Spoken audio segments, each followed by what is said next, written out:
Hi loves, welcome back. And welcome back to this video essay series. I'm not so sure, I'm still workshopping on the title, but we'll figure it out someday. So, love is in the air this month, as February has Valentine's Day on the 14th. I'm sure many of you shower your affection in your own way that day, whether it's with your significant other or just with your best friends like I did on that day by sending corny Valentine's Day meme cards. What a good way to celebrate, am I right? And just like how you send love letters to your partner telling them how much you love them, I'm writing one of my own too. My first love letter will be one to serenade to two of my favorite things in music ever. And boy, aren't they the ones that put a huge smile on my face. This mini essay came from my script for my top 10 songs of 2021 commentary video, just alter a bit to fit the narrative of this video, and I thought I'll pick this portion out and make it into its own video because it deserves the treatment. And also, mostly because I'm just too lazy to make that video now, so whatever reviews of the 9 other songs are still in there somewhere, yeah, they're not gonna see light of day. I'm so sorry. But yeah, I think I can also use this video to gush over why I love these two favorite things in music ever. So, let's talk about them. Hey, you repeat after me, say yeah. Hey, dear, repeat after me, say yeah. Ever since BTS shook the world with the ultimate dynamite of a song that is, well, dynamite, it seems that some other boy groups have also jumped onto the new disco and funk train too. Great Guys did it, Donkeys did it too, heck, Dynamite was so popular, BTS went on to make 2 more songs of the sort. I'm generally kinda easily amused by any sort of retro-influenced pop music, though some of them do end up sounding like the musical equivalent of stale bread. Aside from the catchiness factor, there is a certain formula within these sorts of tracks that just kinda is hard-coded into the genre, especially in today's generation of music. Make no mistake, I find no fault in having a certain formula or blueprint for a style of music. The ballad scene and the trot scene in South Korea built themselves based on that module, by the way. However, if way too many people follow the blueprint to a T, it can get pretty repetitive. Which is why variety is the spice of life. Any effort that a group or an artist makes into giving variety into an already stale genre, especially the retro genre that has been very prevalent in today's K-pop landscape, is a much needed breath of fresh air in today's landscape, you know? It gives ears a fresh new take on the genre, it gives ears a fresh new listen, and it makes the experience a lot more authentic in general. And that brings me to this song. 네, 안녕하세요 여러분, AB6IX의 봉입니다. 네, 오늘 저희는 봉입니다. Now, I didn't think AB6 reinvented the wheel in any way when they released Cherry, but they did the absolute most in making the song stand out from other songs of its kind, which is the spice part of this portion. In this cocktail, of course, we're going to be imagining not cocktail, we're going to be imagining a cherry aid. You know, like cherry aid, cherry drink, you know? And they have put together a perfect cherry drink using the perfect ingredients to make this song sound as sweet and tangy as a juicy cherry aid. So, without further ado, I'm going to be sharing you the top secret recipe for this cherry aid recipe. It may not be the Krabby Patty secret formula, you know. Of course, if Plankton is watching this video, square up, I guess. But yeah, I'm going to be sharing with you guys what recipe they use to make the perfect cherry aid, known as this song, which is Cherry. The main component of this refreshing cocktail is of course the vocals. It helps that the quartet all have very distinctive vocal textures that could provide a lot of character in the song. They work in synergy with each other and they make it work not for just this song but every song they have in its discography. I like it when the group song actually sounds like it was sung by a group of people rather than having a bunch of tonally similar members that just sounds like a carbon copy of one another, and also they kind of just homogenize into just one person at the end of the day. This ingredient is also the reason behind some of my favorite vocal performances of some of my favorite lines in the song. 하루 종일 옆에 딱 붙어있어 N과 S 극처럼 우리 You're my cherry on top like a berry on top of a cake. God, don't they all just sound so heavenly? The use of metaphors also help with the delivery of their lines, as in some instances the vocals paint a lyrics into a scenic beauty that allows you to visualize the lyrics into reality.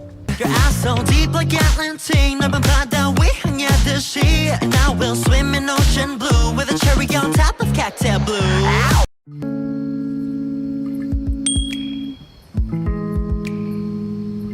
This is the #1 thing I love about music ever. This song is just so saccharine in nature and I love it. Yes, it's sweet. Too sweet, it might even give you a sugar rush. But that is also what being madly in love feels like. The kind of feeling that you would walk 500 miles and walk 500 more just to fall down at your crush's door. Oh wait, now that I've made that reference.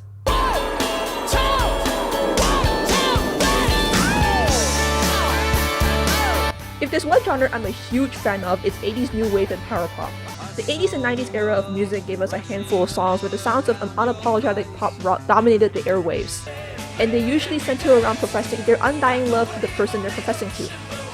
And of course, a modern equivalent of this song is Walk the Moon, Shut Up and Dance. This is a song that came out on shuffle at the time of me writing the script back in like December or something.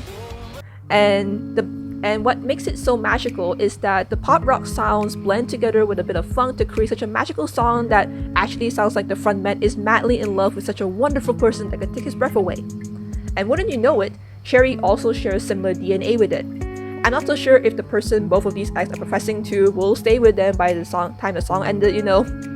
But for all I know, they could have just pieced right up with a Starbucks on one hand saying, yeah, that was fun, but I need to go. However, for just 3 minutes, both of those acts managed to make the most magical songs ever, the type that makes the person listening to it feel like the most blissful person on earth.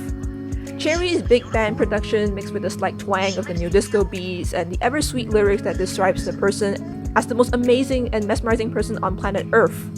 Like, shit, I'm actually convinced these boys are really in love, and they sound like it too by just how much sheer happiness they radiate in their performances.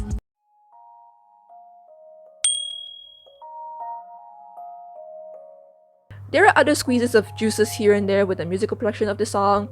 The brass lines in the chorus, or at least like the synthetic brass lines, you know, they kind of just sound artificial, you know, but they're pretty effective in giving the song a triumphant feeling.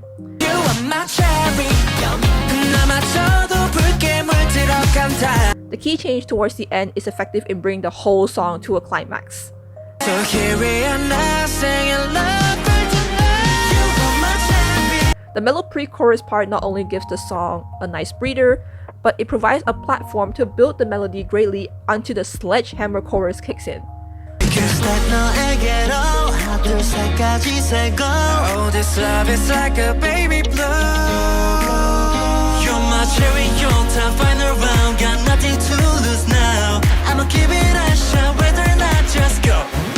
And speaking of sledgehammer chorus, the sledgehammer chorus has like lots of different elements in it as well, like the aforementioned synthetic brass, big band productions. We have a little bit of like a record scratch in there, a little bit of 90s hip hop feel to it, you know, things of that sort. And especially when they say got nothing to lose now, it's like the melody provides a narrative of someone who is at the starting line of love and is ready to sprint forward full speed ahead. Really interesting way of musical storytelling, both with metaphors and melody. Simple, yet effective.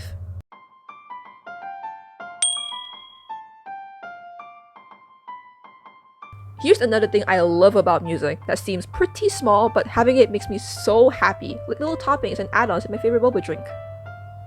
When the theme of the song is about relating love to sweet food, it just gets me right on my sweet spot. Sure, a good drink sure is refreshing, but these little add-ons make me just enjoy the experience more, like chewing on tapioca balls or jelly when drinking my favorite boba drink. Love can be many things depending on one's experiencing it, but sweet love is the best feeling anyone can have, especially one where you experience it for the first time. What else is just as sweet as love? Fruits and desserts. Which is why comparing the two of them is a musical cliche that just works every single time. Remember earlier when I said that the song is just so sugary sweet? Pairing that nature with the sweet, tangy nature of a cherry is perfect, especially with these lyrics. The expression cherry on top is a very common phrase to the English language. By definition, it means to make something good even better.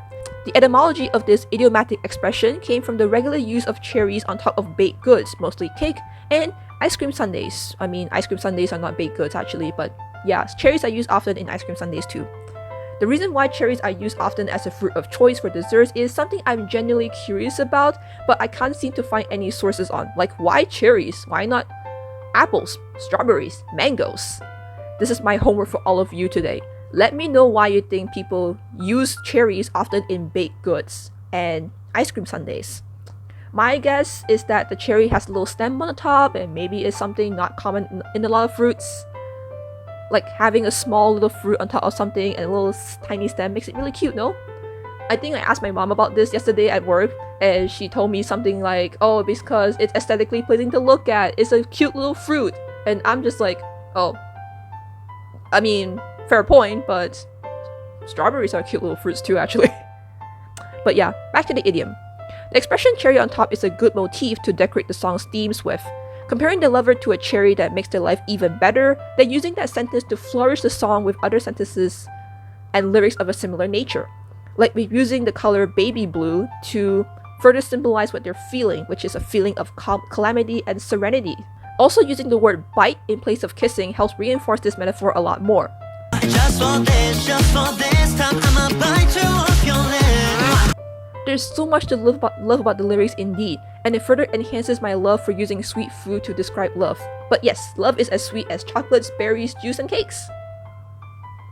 But the ultimate cherry on top of this delicious drink is just how widely I smile every time I listen to it. And this is where the personal section comes in.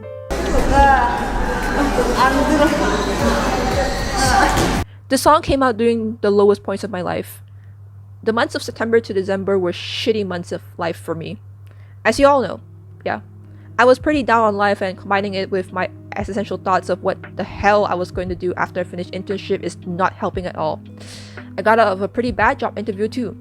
It was not the best period of my life for me. Made me realize what I studied in university isn't going to make me happy. So when Cherry came out, that was probably one of the only songs I ever listened to during my coping period, just to rediscover myself and just take better care of my mental health. I didn't say Cherry instantly solved all my problems and took me out of the darkness just like that, but it was there for me as a little reminder that life isn't as shitty. It just brings genuine joy within me, and I do have somewhat of a personal attachment to this song eventually. In the bitter part of my life, AB6 brought me just enough sweetness to at least make my days a little less bitter. Like Mary Poppins kind of way, you know? A spoonful of sugar helps the medicine go down, and a bite of a cherry helps sweeten up the troubling part of life a little bit. 안녕. 잘 지냈어? 보고 싶었어. Cherry is a mix of everything. Lots of sugar, some spice and variety in the landscape of uninspired songs of its kind, and everything nice about my favorite music tropes, cliches and soft spots. Maybe a little bit of life bitterness to round out the flavors. This song means a lot to me, and this video is my love letter to how much it does. Finally I get to share more of my love for AB6 on my channel, woo!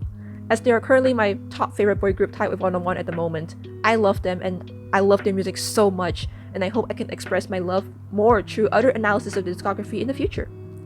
Do give this song a listen if you haven't already. I'm sure it will sweeten up your days a lot more.